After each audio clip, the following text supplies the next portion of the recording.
Bonjour à toutes et à tous, j'espère de tout cœur que vous allez bien.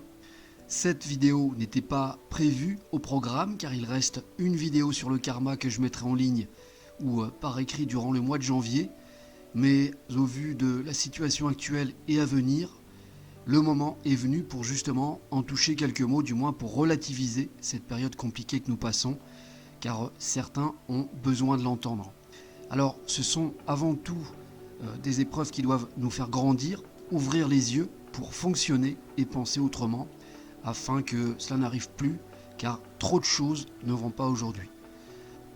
Beaucoup de civilisations anciennes parlaient de la fin du monde. En fait, nous sommes à la fin d'un cycle et c'est général. Ça se ressent dans la globalité, c'est pourquoi il est important pour chaque être, que ce soit jeune, moins jeune ou plus âgé, qui ont souhaité vivre cette expérience de vie actuelle sur Terre, eh bien, de redoubler de vigilance et d'attention dans leurs actes et dans leurs pensées, car cela aura un très grand impact pour la suite de leur évolution après leur mort. Et j'insiste bien là-dessus, après, libre à chacun de penser ce qu'il veut, mais nous sommes à un tournant, et cela s'apparente de plus en plus au dernier wagon à ne pas rater. Alors bien sûr, il repassera, mais pas tout de suite. Ce choix de renaître à cette période précise, depuis quelques décennies déjà, où les vibrations montent sans cesse, n'est pas anodin. Pour la plupart, ce choix a été fait en leur âme et conscience, même si pour beaucoup, une majorité a été volontairement détournée par les lois de l'homme, pour se perdre complètement aujourd'hui. D'ailleurs, si vous prêtez attention à votre âme en ce moment, elle peut vous faire faire des choses qui vous paraîtront bizarres, mais qui au final ont un réel sens. C'est souvent après coup que l'on s'en rend compte. Il y a beaucoup de signes actuellement qui nous guident pour nous révéler une autre vérité ou une autre façon d'interpréter les choses. Puis il y a aussi des périodes énergétiques qui nous déstabilisent complètement à certains moments sans prévenir, parfois quelques heures, quelques jours ou quelques semaines. Pour cela, l'idéal est de s'ancrer profondément et de se ressourcer en débranchant la prise du mental qui nous joue souvent de mauvais tours, ceci avec le lâcher-prise et la méditation.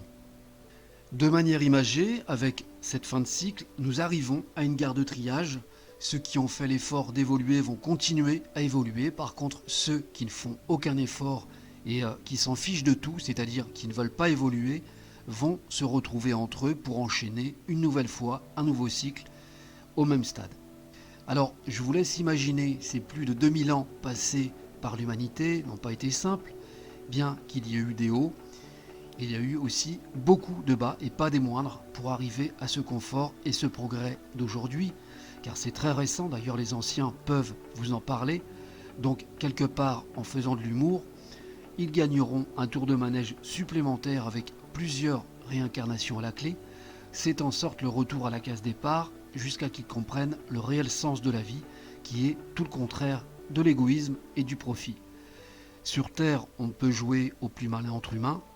Par contre, là-haut, on perd à tous les coups. Donc, il faut bien réfléchir à ce tournant actuel, surtout qu'une vie sur Terre est très courte.